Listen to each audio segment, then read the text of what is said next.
So Allistair, thanks so much for joining me today and taking the time. Sure. Thanks for having me, Adrian. And how are things in sunny Florida?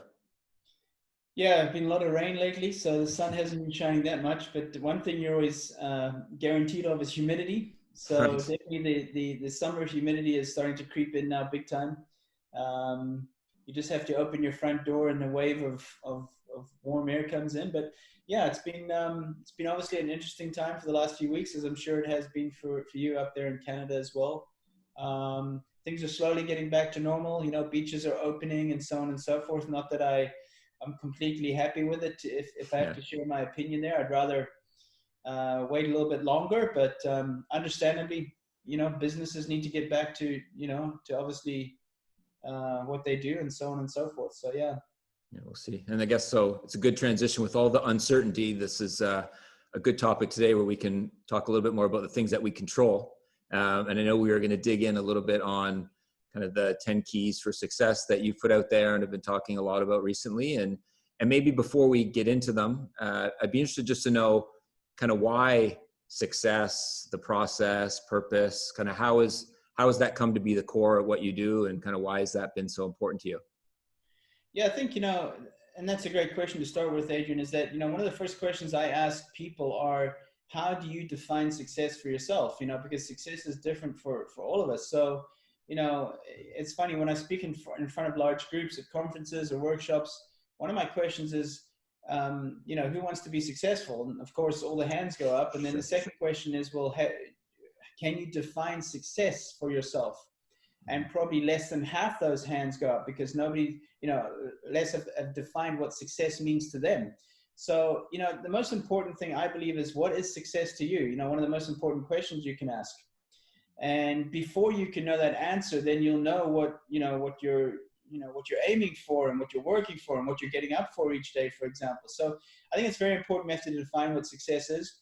You know, success for me is getting up healthy, which sounds very cliche, but of course, health is the most important thing. It's the foundation to anything. Yeah. Second of all, it's being able to get up and choose how my day is going to be and who I want to be with and who I want to spend my time with. And that's how I define success. You know, I've been very lucky in my life to find my purpose, to find my passion, which is obviously leadership, culture, mindset, working with groups of people, etc., impacting as many as possible. So for me, I define success by those parameters. You know, success to other people can be a large house, it can be cars, it can be whatever it may be. But for me, that's how I define success. So success to me as well is what fulfills you. You know, happiness can be fleeting. You know, you can be happy one day and not the next, but joyfulness is something that you can have in your heart, for example, I believe. And so, you know, success to me is fulfillment. And what I'm doing right now, does that fulfill me? You know, it's a question I believe that we all should ask ourselves. Does this relationship fulfill me? Does what I do in my career fulfill me? I think those are very important questions to ask yourself.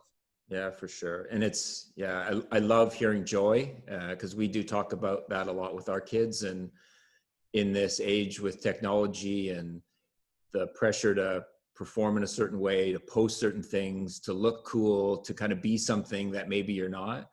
I'm not sure how often kids ask, and young people and, you know, athletes, whoever, who are kind of in this, they have a pathway or a dream, some kind of something they want to achieve. Am I actually enjoying this? Is this fun? Do I like doing this? Sometimes even at young ages, they get caught in the hamster wheel of just, they're going about it without any thoughtfulness and any real purpose around that. And maybe did you have, before you started doing this full time, what was that? Was there a transition moment? Was it a light bulb moment? Was there something that happened around, hey, now I'm really starting to get why this is important? Or like, how did this evolve for you around now what you're doing every single day? Yeah, you know, I'd have to go back to my very early years, maybe 10, 11 years old, where I was very self-driven. I wanted to be, you know, a professional. I wanted to be a champion in sports. And I came from a very humble upbringing. I was actually brought up in South Africa. So we didn't have a lot of money. You know, I wanted to first be a tennis player, but, you know, I got to a good level, but we were not able to, you know, pay coaches and pay memberships and so on. So I changed my sport to running, because running doesn't cost you that much. became very good at that. I went on to represent my country 5 times in the World Championships in duathlon. So, you know, my life has evolved in terms of from being an athlete to, you know, being able to travel the world, which was a great privilege, but through obviously hard work, nothing was given to me. And then I went into, you know, the more physical training side of it, working in fitness, because that could, you know, I had to work while I was obviously training and racing, because the training and racing didn't pay, you know, enough to keep you living. Yeah. And that's how it basically evolved is, you know, I came through the performance side, the fitness side, built up a lot of contacts over the years. I always knew that I wanted to transition one day into what I'm doing now. A lot of speaking, writing books, obviously. You know, here's another thing, and, you know, maybe the audience will appreciate this, is that I didn't get to college. I only have a high school qualification, but, you know, one thing that I always knew I had was a high work ethic, a very high discipline. I took pride in being able to outwork others. Very early, thanks to my parents as well, I knew that a good attitude would get me further in life. So, you know, I was taught principles that have helped me to this day. Like I said, I wasn't academic. I didn't go to college. And I'm very, very thankful for those lessons. So, you know, these are things that have brought me to where I am today. That is my story in a way of, you know, Champion Minded, which is obviously one of my best-selling books, is all about maximizing what you have and not being a victim to where you're from or where you are. You know, the most important thing is that you have a vision and you know where you're going. And, you know, right now, it's incredible, Adrian. I've had, especially during this period, there's been so many positives coming from this period, this pandemic, which is obviously very tough for all of us. But I've had, you know, some kids reaching out from Ethiopia and from India and far out places that, you know, don't have a lot of money, but they're just hungry for success. They're hungry to be good in their sports. And, you know, that's the type of dedication and the type of commitment that it takes to be, you know, good in anything. Yeah, for sure. Well, and that's a good kind of transition to the 10. And I, you know, I don't think we'll get through all of them. So hopefully it'll be a good reason for folks to chase you down online, and we'll do a good job of pointing them in the right directions. We'll be good. We'll see how we do. But off the top, you know, you talk about, number one, about having a vision and a greater purpose. And I know it seems like you've done a great job of kind of doing that for yourself. Maybe talk to me about what does that mean, and kind of how do you take, say, a young athlete as an example through the process of trying to figure that out? Yeah. So, you know, let's break it into two things, a vision and obviously a purpose. So first of all, the vision is the destination. Where do you want to go? Where do you see yourself going? Now, you know, I was chatting a few months back to Michael Phelps's coach, Bob Bowman, and he spoke about the fact that, you know, it's in his 10 principles as well. And he speaks about it a lot, probably in 4 or 5 of his principles. He talks about vision. It all gets back to vision. Where are you going? What do you want? Mm-hmm. You know, why are you putting in this work? Right. And that's very important to know, is where you're going. What are your goals? What are your vision? Another word can be, what are your dreams? And I believe that every, you know, young kid does have dreams and does have a vision. And it's very important to have one, I believe. You know, when I was young, I had a vision of wanting to be a champion already at 10, 11. Now, your vision can be something else. It can be playing music. It can be whatever it may be, living in another city or traveling. You know, that is your dream. That's your vision. That's your goal. But have one at least. Have something that you work towards, something that excites you when you wake up in the morning, and that you're chasing your vision. You're chasing your destination. You're on your journey every single day. And it's the same for me as well. You know, if we use sports as an example, if I listen to interviews of David Beckham and Michael Phelps and Novak Djokovic, LeBron James, Serena Williams, they will all talk about a vision they had when they were younger of where they wanted to be. And now those things have come about. So, you know, each athlete I've encountered that's been a success, or should I say each successful person I've come across in my career, all had a vision.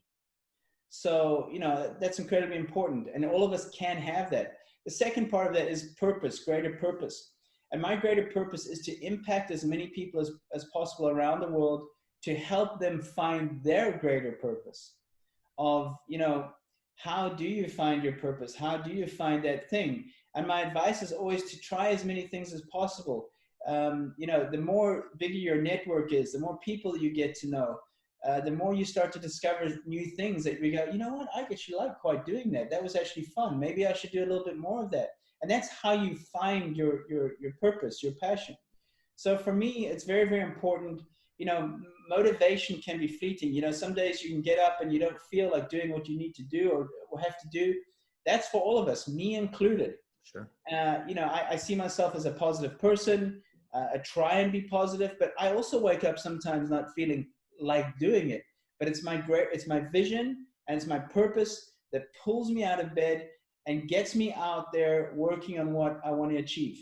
Yeah. Well, and it's great to hear too, you're saying around trying a whole bunch of different ways at it or a whole bunch of different things. Because I think whether successful people, maybe they had a vision of playing Major League Baseball and now there's a CEO of some company, but it's the curiosity and trying a whole bunch of things. So it doesn't mean if I didn't reach that goal, you said whatever I had when I was 10, you didn't get there today, but it didn't matter because of your why. And we talk a lot about that with our kids as well. And why are you doing this every single day? And are you, what is that about? Yeah. Really, really important. Exactly. See, here's the thing is that, I wanted to be a champion, but, what I was doing in my earlier years, I wanted to be a tennis champion, was already building the routines and habits, even though it was a different thing. But the routines, the habits, the discipline, the work ethic, the commitment, the getting up at 5 o'clock in the morning where nobody had to ask me to do that. My parents didn't knock on my door at 5 o'clock and say, get up. It was me that was doing it. I was driving it. It was like my vision. It was my passion. Yeah. And, all those things have helped me later on in life, be it in a different sport, a different activity, a different life. So, all those kids out playing sports right now, understand that you're building habits, routines, and things that are going to set you up for life. In fact, I know for one thing is that companies and businesses are looking at hiring people that have played sports or been in team sports because, when you go work in a job, in a business, in a company with other people, they want to know that you can work with others. They want to know that you can deal with pressure. They want to know that you can deal with timelines, deadlines. They want to know that you can set goals. And that's why sports is such a great, metaphor for life, if you want to call it that. Yeah, for sure. And it's, you talk about kind of not feeling it every day, and kind of takes us to the next kind of pillar or the next key when you talk about do what you love most. And I'd love to, it doesn't mean it's always going to be glamorous and it's always going to be fun and it's always going to be easy. But so what do you mean by do what you love most?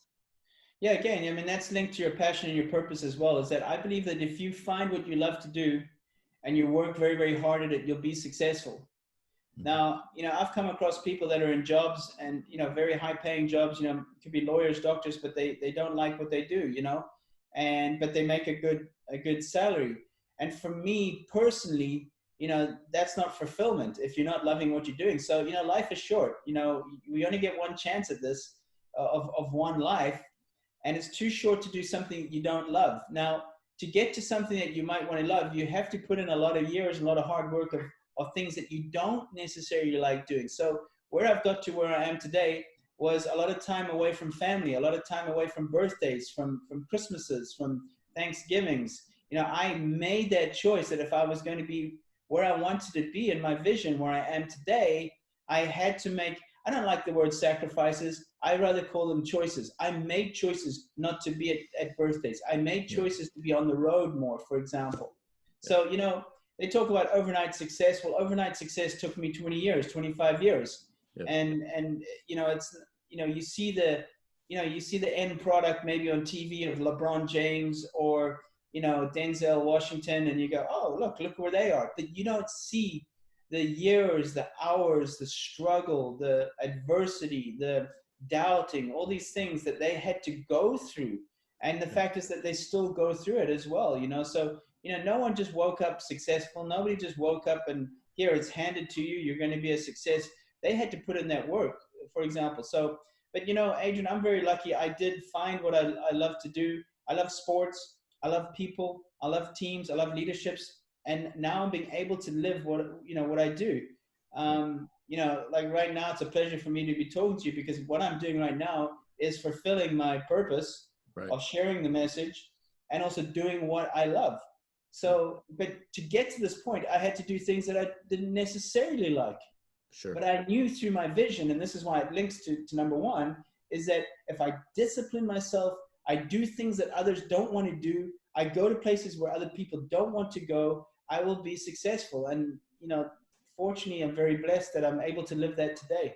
Yeah. And I would agree too, like when you talk about, because I don't love the word sacrifice either. And one of the things that we've used and talked to the kids quite a bit about is choosing your struggle. And then this fantasy that the players that make it are at the highest level, that they don't have struggles. And we all have them. And to your point, if you're not doing what you love or you don't have any purpose, you're kind of letting somebody else dictate what the struggles are, as opposed to, hey, you know, this is important to me. I'm going to do this. I'm going to struggle through X because of what I want. Right. And I think, and also you need to be in this ties nicely to, like, you need to be in an environment and with people who get that and support that. And that's another one of your keys. Maybe talk to about, because it's really easy to get, I'm going to say, maybe flip it. It's really difficult to find the right peer group. I've seen lots of kids who struggle on their own, who maybe have figured out what they want, but can't get a collective or a group of people around them to push them, to hold each other accountable, because it's hard to do it on your own. And so maybe how does a young athlete find that group to get in the right environment so that they can not only, you know, be in a place where they enjoy it, but actually have the level of demand to be able to help them achieve what they want? Yeah, for me, you know, wanting to be a champion, my vision pulled me towards it. So, you know, I spent many a time by myself, working out by myself, training by myself. I would say more often than not, I was training by myself. And you know, those are the habits and routines a champion has to be, is that it can be a lonely path as well. So, you know, it's important that, you know, if you love what you do, you know, and you work hard at it, I believe that you'll be successful, whatever success is, whatever level that is, for example. I think the most important thing, and, you know, Coach John Wooden said it, of course, is that, you know, as long as you know that you've given it your best effort, that was the most important thing to me. I'm very content today to look back and go, ask myself that question: did I give this my best effort? And I can honestly say yes, that I left no stone unturned. When I was a teenager, when I was younger, I did everything I possibly could within my will, and, you know, without, you know, my parents loved me, don't get me wrong, but you know, I was the driver of the bus. I was the one that was pushing it. So for me personally, Adrian, it was, I'm not saying easy, but it was my goal, it was my dream, it was my vision. So I was in charge of it. Yeah. And when sorry, I was just going to ask on that, like, work with young athletes, and you're saying around being your best, doing your best. We know when we've done that or not done that. Do you see a lot of it's good enough? And kind of why, like, I feel like I see more and more of that. I'm curious kind of if you've seen that. How do you work with kids that kind of have that sense that, wow, what today's effort was good enough, and they don't have enough personal accountability on that? Or, you know, how is that kind of manifested in some of the work that you do? Yeah, of course. I mean, it's important that, you know, you got to be true to yourself. You got to be true to yourself and know that, you know, did I really give it my best today? You know, I can't, you can't, I can't, nobody can change somebody. You know, the change can only come from yourself. So again, you know, just mentioning in the previous, you know, what I was saying there about, you drive your own bus. You know, you're the driver of your bus. You're the pilot of your plane, so to say. You're the captain of your ship. Yeah. And you're the one that's steering it. So it has to come from you. Now, it's very important to have, obviously, encouraging people around you and to find those people that want the best for you. But at the end of the day, it's your journey. It's your choice to, you know, if you're going to do this or not, you know, so it has to come from you. Yeah. And that goes back, and I like the bus analogy. We use it in lots of circumstances too, like, because we don't want any passengers. If you're just going to be a passenger, right, then, you know, maybe you need to get off at the next stop, right, and find another way at it. And you know what, Adrian, you know, and that's totally fine. You know, some things just aren't for some people. And for sure, you know, you can do your best to change them and put them in great environments, but at the end of the day, they don't want it. And you have to be okay with that. Yeah. Yeah. And find that out. And you're right. Like, you're only going to figure that out and figure it out quickly if you give everything and then you discover, hey, maybe this isn't for me. I think I think and it's interesting. I know you talk a lot about happiness and about happiness. It's not a switch that you just flip on. And I think I do wonder with all of us, a lot of that unhappiness comes with, there are a lot of things that I'm curious about. There are a lot of things that I like to do in life. And my struggle with it is that I know I probably never did enough to know if that was for me. I think that sits with a lot of people. And I think even personally, there's some things I think and if you can kind of help folks dig deep on, to your point, and discover, is it for me or not? And be able to walk away with peace, I think is the greatest gift for sure. Yeah, no, absolutely. Like I said, with my career, I maximized myself beyond what I should have, to be honest, which I'm very, very proud about. No regrets. Yesterday, and you'll appreciate this coming from Canada, I had Mary Pierce, the tennis player who was born in Canada. Was she born in Canada? I think she was. Her mother was Canadian. Her father was Canadian. And I had her on the podcast yesterday as well. And one of the questions from one of the followers, one of the fans, was, do you have any regrets?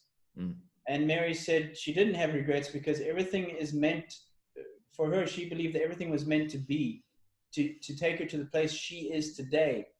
That bad decision you made, there was a greater reason for that bad decision. It helped you in the future not make that decision again or that choice again. So, for example,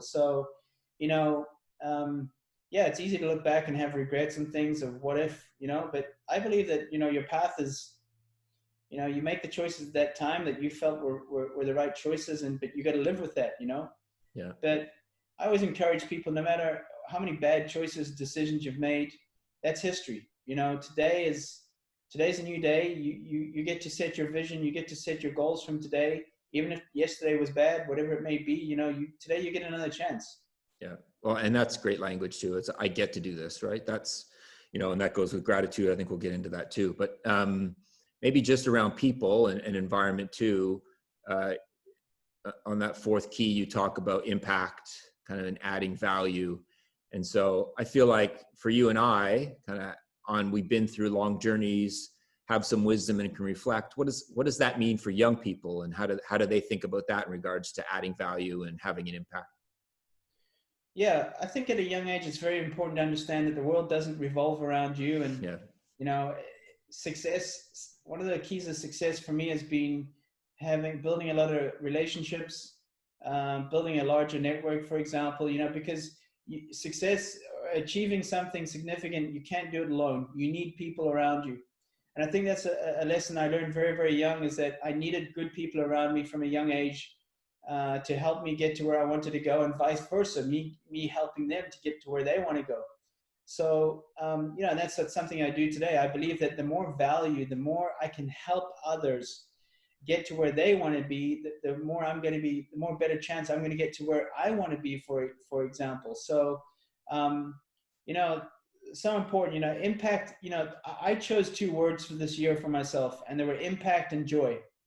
And impact is very much related to how I can impact people. And it's my purpose is to impact as many people as possible, because it's not about me.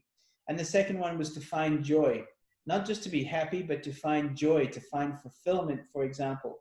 And I find fulfillment and I find joy by adding value to the lives of others, of seeing others succeed, of seeing others, I get an inbox message of somebody saying, I was looking, and I did actually get this exact one from a gentleman in South Africa saying, I was seeing the world through negative lenses yesterday, and I did your free course. And today I went for a run, I set new goals, and I feel like I've, revitalized myself again. So there's another example of yesterday can be bad, but today you have the choice to make it good. So yeah, impact the lives of others, add value to the lives of others. For me, it's the best feeling. Yeah, for sure. And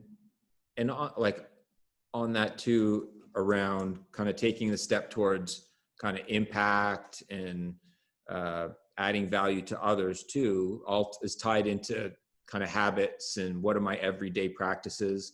And so how does that tie in for you? And I'm kind of looking at number 5 around having a winning attitude and a mindset.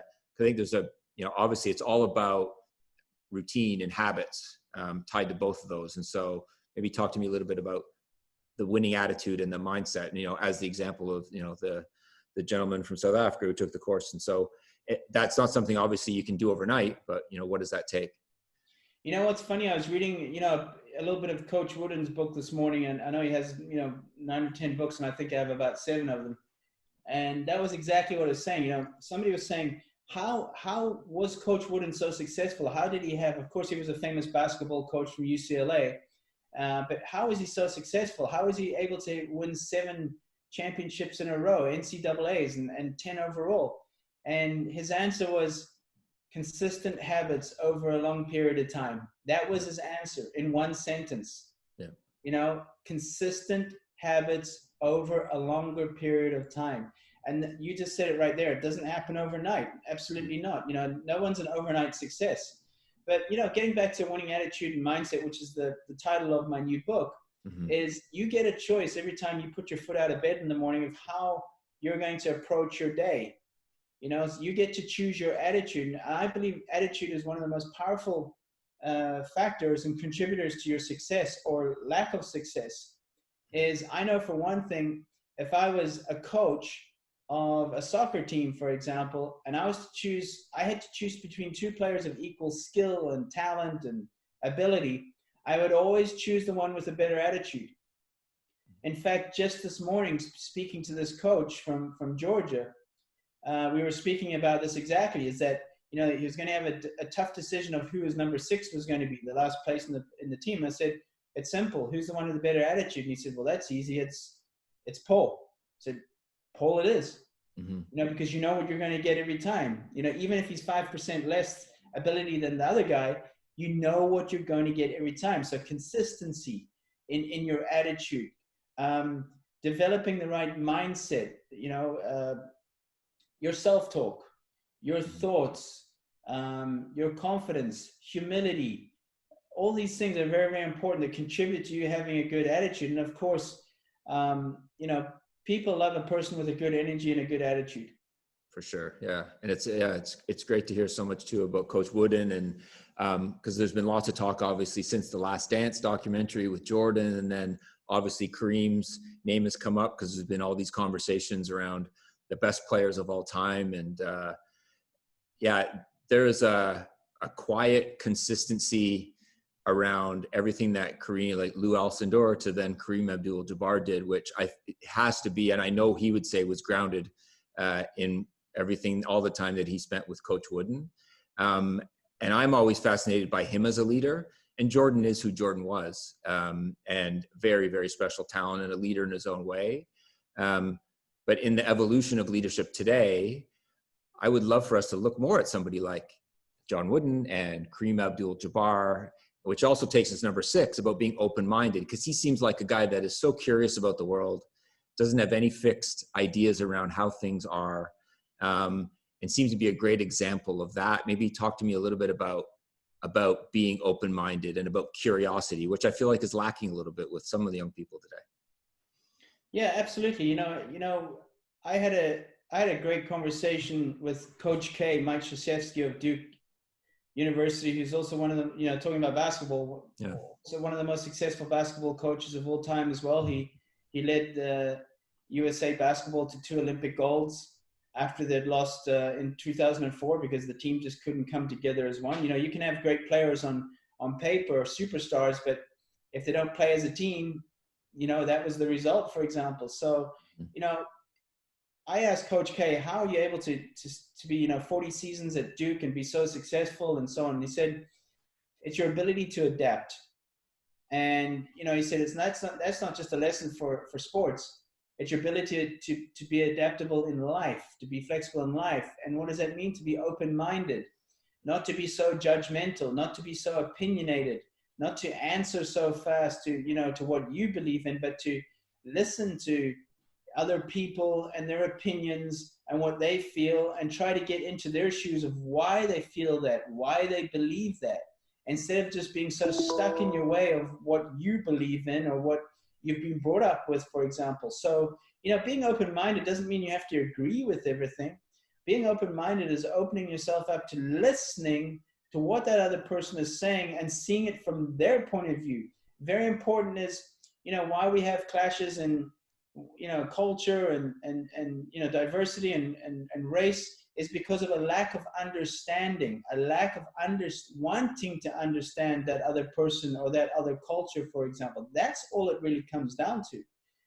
So open-minded for me is I've had to work on being more open-minded, because we're all brought up with certain beliefs, certain values, certain standards, where sometimes later on, and you get a little bit older, and you think, what, I don't really align with that value or that standard of how we did things, for example. And you change, you stay open-minded to the change, for example. So yeah, really, it's a really important key in life.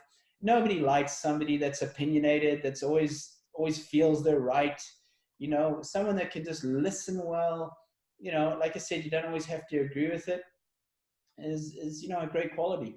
For sure. Yeah. And it is, we talk a lot about that as well, around the whole, being right is overrated. And this whole, that where is it going to get you? And if you do win, what's the end result? And that whole idea of certainty. And there's very, very few things to dig your heels on and be absolutely right about. There are a few things in the world that are certain. I'm sure even we talk about your 10 keys to success, I'm sure they've evolved lots, and I'm sure they're not done evolving either. It's I think a big thing there as well. It's not who is right; it's what is right. Especially when you're in a team environment, it's putting ego aside and saying, what is the best solution for all of us right now? And you know what? When you're in a team, you're not always going to agree with decisions. You're always not going to, agree with the leader's decision, for example, or the coach or the captain or whatever it is. And that's what it means to be part of a team, is that you stay open-minded, that, not everybody's going to think the way you do. It's impossible. So, you're in for a tough life. If you're thinking everybody agrees what you think, and so on and so forth, you have to be open-minded. Yeah. And here's the thing, even if you disagree with someone, that doesn't make them a bad person. They just have a different view to you. Yeah. Yeah. And I love that. I love that phrasing about it's what is right, not who is right too. Cause we get so much of our identity tied up in being wrong, and, being able to admit when we're wrong and owning it, and the sky is not going to fall. Right. Exactly. And that goes to relationships. So that's number 7 that you have, is build and foster relationships. And so everything you just said goes a long way to building those. And I'm sure, everything I'm sure that you share around this, like, especially in sport, you can have the best facilities in the world, you can have X, Y, and Z. But if you don't have good people, none of it matters. And that's not just tied to sport, that's anything. It's about people. And so maybe talk to me about how you express that, building relationships. How do you help some of the athletes you work with foster that? What does that look like? Yeah, I think, the greatest experiment I had was basically on myself the more I built relationships, not just in sports, but in life, and, network of different people, and, getting back to the previous point, being more open-minded, of not just trying to find people that think like you, but trying to find people that don't think like you, and learning more and opening yourself up more. I always say, don't believe everything you read, and don't read everything you believe. We can always try and align with people that agree with what we're saying. That doesn't grow you as a person.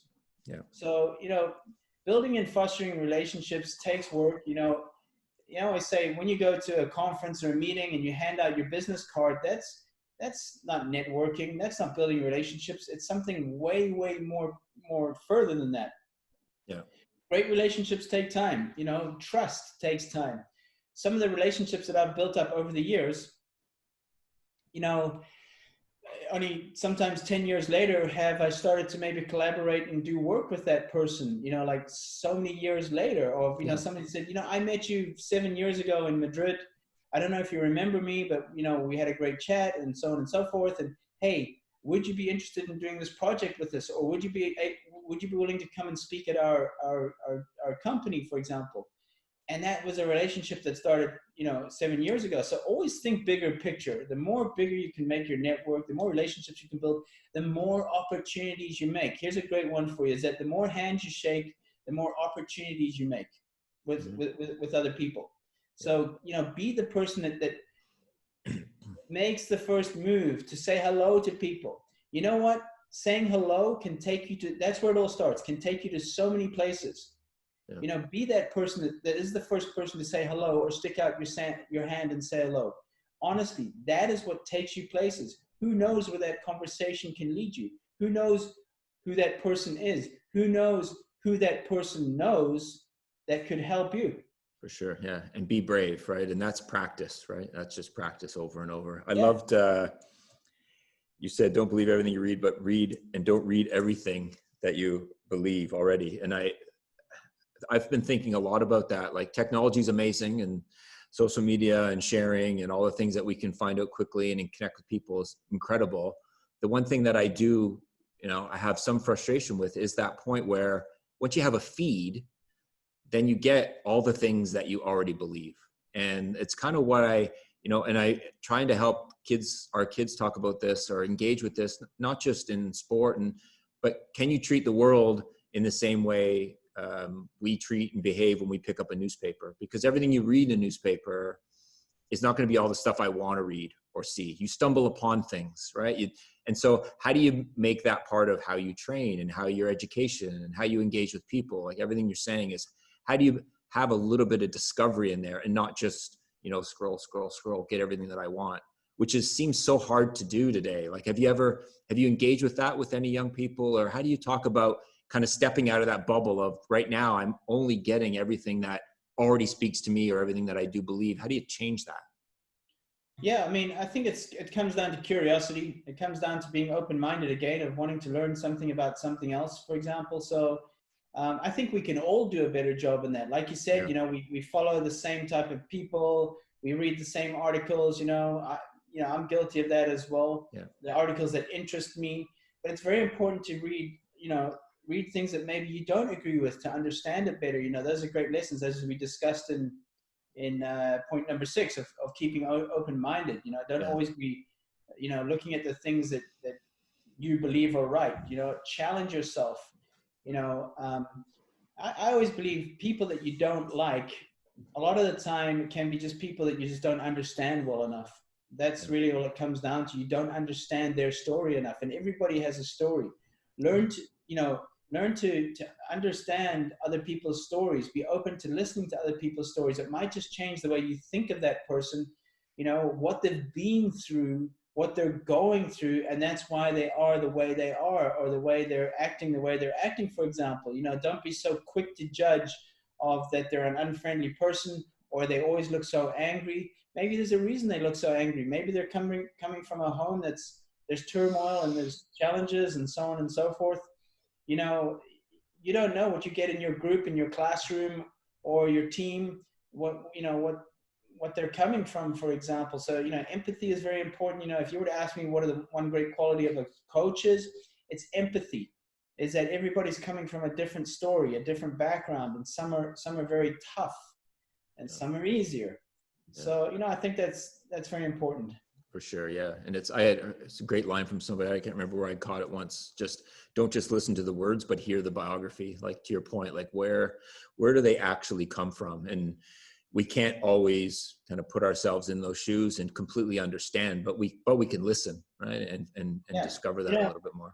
I do a bit of consulting with United States tennis wheelchair team, which are Paralympics. Mm.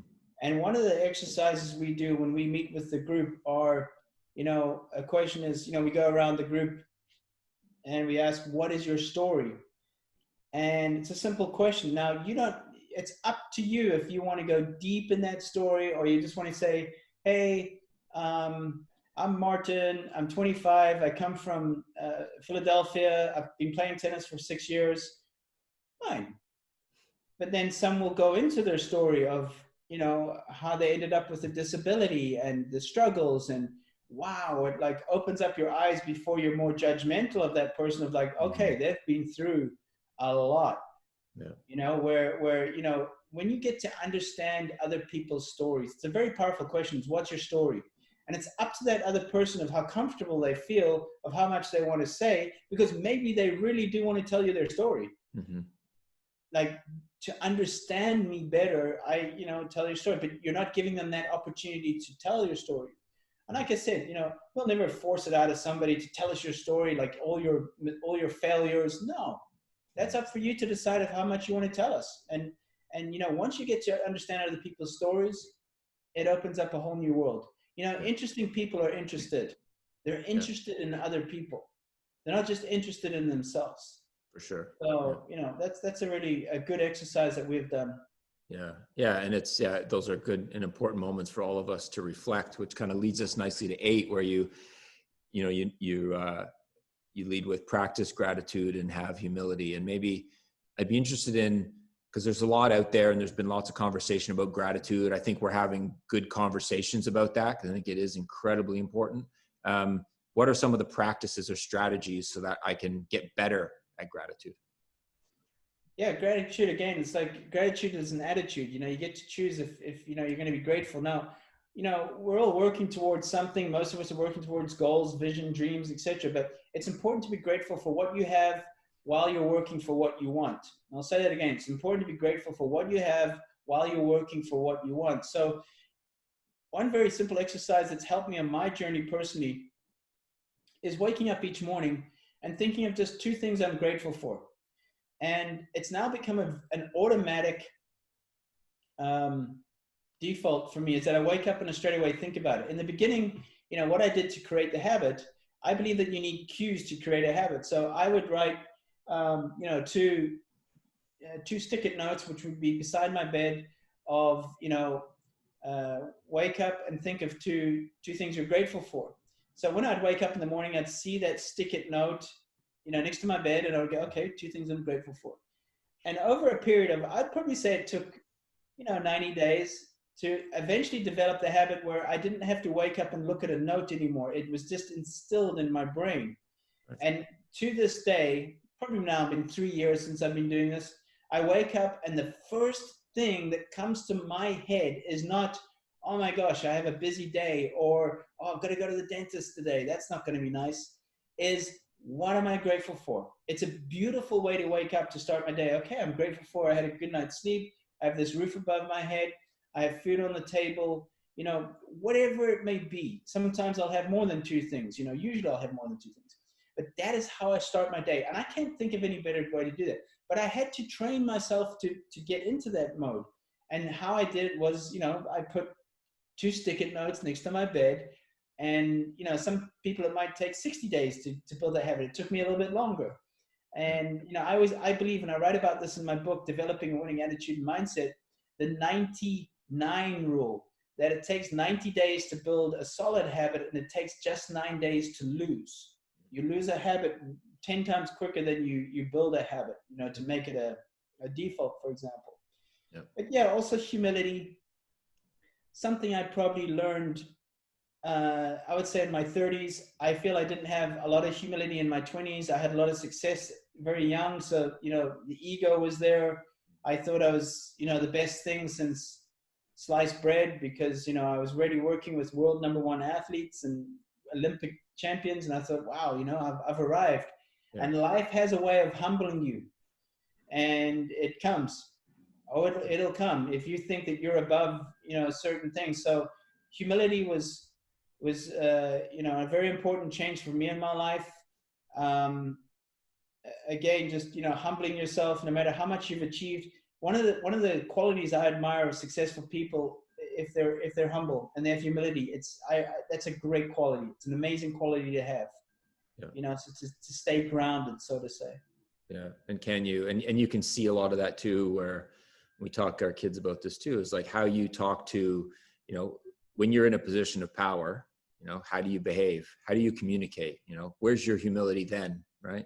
And it's trying to be thoughtful about that. Are you the same person in every circumstance, in every situation? And if you're not, where's your ego in that? Right. And how do you manage it? But I think, as you say, gratitude is a great cue to get you there. Right. And be able to have that humility. And I think we can easily, and I do the same thing with, how privileged and how incredibly easy we have it in so many different ways. And so it's a really, really important check-in every day. Always be learning, you have as number 9. And so, yeah, big believer in this. And we talk a little bit about finding and being curious and all that. Kind of what kind of road do you go down around always be learning? Yeah, I think it's very important to be strategic about your learning. I have goals, daily goals on how I learn. I like to read at least 20 minutes. Usually it's more, but the minimum is 20 minutes. Some days I can have incredibly busy days with a lot of calls or traveling, but I can still get 20 minutes in.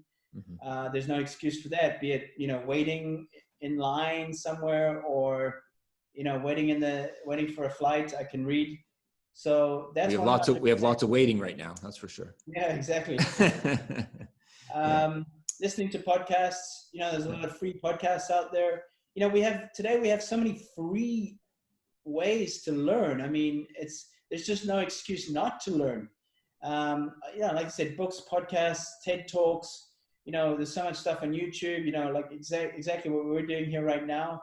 That's how I invest in myself on a daily basis, but I'm strategic about it.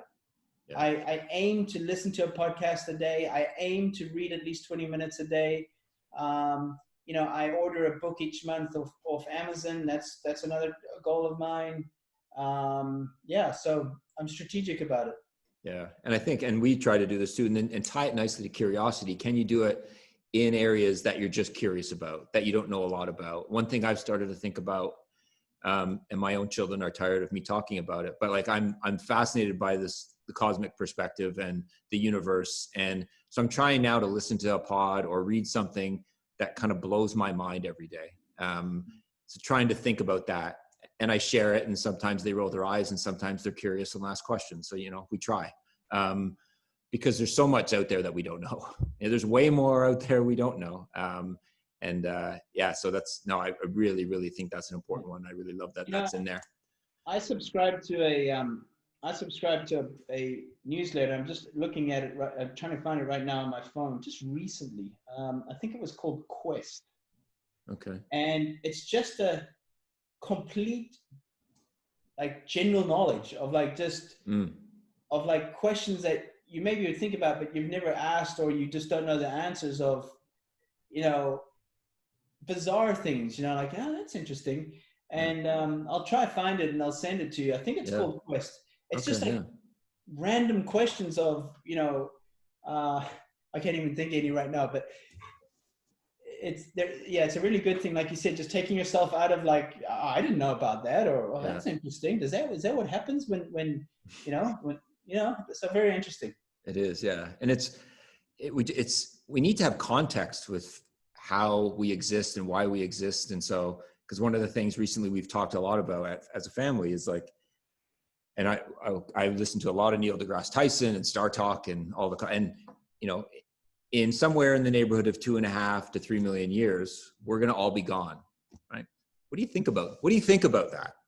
And it does everything around learning and gratitude and all the things that you talk about take on a whole new meaning when you have a sense of place and that it's finite.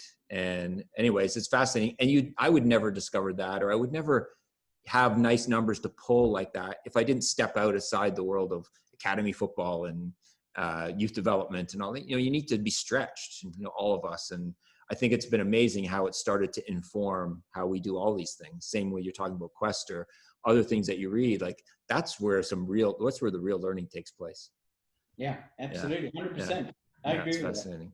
Number 10, we're doing all right here. Good. And I love this one, and we could dig in for a little bit, but appreciate the moments. So talk to me about what that means. Yeah, again, it gets back to, life is very fast, and we're always looking at the next best thing or the next goal or chasing whatever it may be, instead of enjoying where we are right now, being present, Mm-hmm. That's why it's a gift, is that, being in the present, enjoying this moment, putting your phone away and just feeling this moment, for example. Yeah. So, I think that's important because we have so many distractions in the world, the biggest one obviously being our phone, because a lot of things are there, emails, text messages, WhatsApp, internet, we run our life through our handheld device. So there's a lot of distractions, but, we're missing out on a lot of good stuff because we're distracted. Yeah. And, it's just so important, the older you get, I'm in my 40s now, is I've realized that it is about the moments and not about the things. It's about moments with people. It's about moments of, standing on a mountaintop or whatever it may be, and just feeling that moment. Yeah. It's so important. Life is like you're just talking about evolution and a million years and so on. If you look at like how long we've been on Earth, I don't know, 2,000 years. I have no clue. Maybe I've got to look at that up. And we're only here for, if you're fortunate, lucky, 90, 85 years. If you're very, very lucky, I think the average American lives to 78. I think that's the last number I saw. That's not a long time. That is not a long time. And Adrian, I don't know how old you are, but you get to your 40s and it's like, oh, whoa, you know what I mean? I'm like on the other side now. You know what I'm saying? It goes very, very fast. So enjoy the moments, enjoy that Sure. that moment, and stop waiting for better moments to happen. Right. Yeah. I've tipped over 50, but we can edit that out. You're looking good. Yeah. Thank you. You're looking good. That's for sure. So obviously you keep yourself, active and busy. And, that's one of the keys as well, movement and Sure. keep learning no matter what age what age you are. Yeah. And like you said, being present. I don't know if you've seen this document. I've had the last couple of years had a real awakening around that, about being present. And we've started to use language in the academy around transform the moment. And so it's either have a positive impact on the moment or kind of step back. And like, those are your choices. How do you make this moment better? And I saw the documentary, and I can't remember the name of the title of it, on Bill Murray and the actor. And he's always has this history of popping up in situations, and it's fascinating. And he's had this great acting career and has lots of money and lots of freedom. And so we can talk to that, but that's it. Like, wherever he is, he's just having a good time, trying to bring joy to somebody. And there's lots to be learned in that. And we kind of, especially for young people, we have a tendency to try to be cool, and not be, I don't want to be weird, or, I don't want them to judge me. But if you can make somebody laugh and make that moment a little bit better, even in a challenging, difficult one, that's how you build relationships. Like, that checks so many boxes of all the things that you're talking about. If you can just be present and make that moment just a little bit better, right? Yeah. I think a big thing is appreciation, showing appreciation to others for, them being there, showing appreciation to parents, coaches, teachers, people that helped you in your life. Being, having self-awareness of that is very, very important. Don't take things for granted. Just don't think that they'll be there tomorrow because that's the way it is. That's not the case. Be in the moment, appreciate the moment, appreciate what others are doing for you. That's so important. One of the best ways to improve yourself is through self-reflection, something I do every evening. So I have gratitude in the morning, and I practice self-reflection in the evening. I ask myself 3 simple questions. What did I do well today? What could I have done better today? And who did I make better today? The third question obviously is about other people, because that's very, very much linked to my greater purpose. And, now that we've gone through all 10 of my rules for success, I'm sure you can see that these weren't just quickly thought of and written down. They're all interlinking. They're all interlinking to purpose. They're all interlinking to vision. They're all interlinking to relationships. They all link to each other. Yeah. And, I encourage you out there, maybe write your own rules of success. This took me years. This is not something I'd thought of in 10 minutes. Yeah. It changed. It's a little bit like your methodology. If you're a coach or you have a methodology in coaching and you learn something, you go to a conference or you listen to a podcast and think, that's interesting. I think I might change the way I thought about warming up, or, you know what, I like that better. And it's the same for me as well. Who knows? You speak to me in 5 years' time and maybe a few rules changed, because I changed. I believe we metamorphosize every 5 years. Be honest with yourself. And were you the same person you were 5 years ago?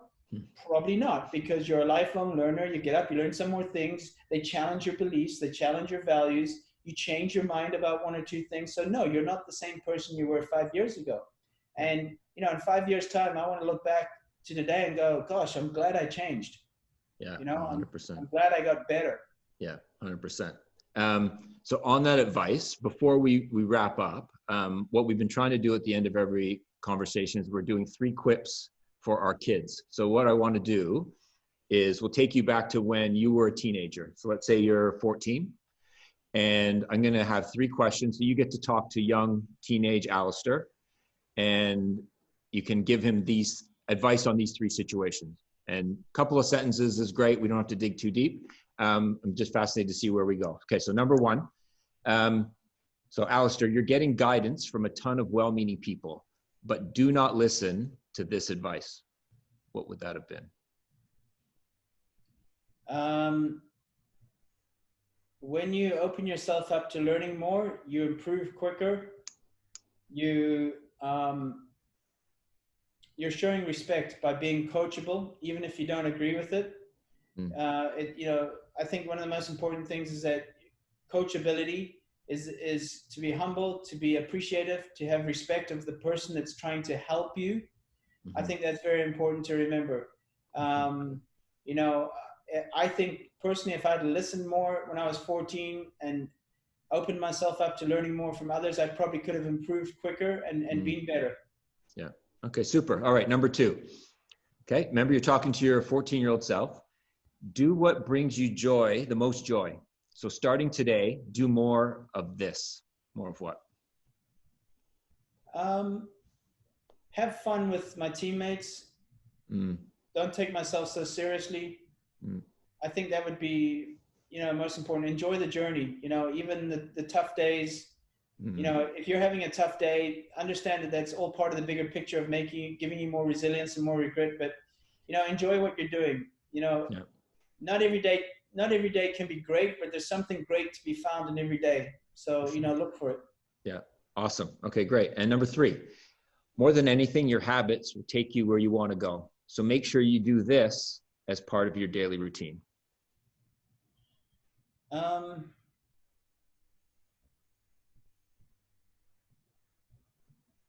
I think having structure to your day is very important. Having a bedtime, having a wake up time, being organized. I think that takes you, and like I said, over time, consistency that will help you be successful.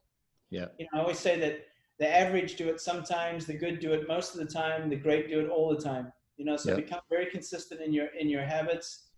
And if there's just one more thing I can add in there, be kind. Everybody's going through something, so just be aware of that, Yeah, no, absolutely. That's super. And I think there's a lot of myth around greatness and creativity, that it's this magic that just happens, and that, everything what you said around, there needs to be structure. And when do I go to bed? When do I get up? When do I write? When do I do these things? To then do all those incredible, creative, free things that make me special. And structure is a big part of that. That's fantastic. Absolutely. Yeah. Yeah. Super. Well, thanks so much for taking the time today. This has been fantastic. I'm sure, hopefully we can do this again sometime soon. We can dig into another topic, and all the best to you and your family during this very interesting time. Yeah. And and again, have a great week. And again, hopefully we'll chat down the road. Thanks so much. It's been a pleasure being on. So thanks. Thank you. All right. Thanks.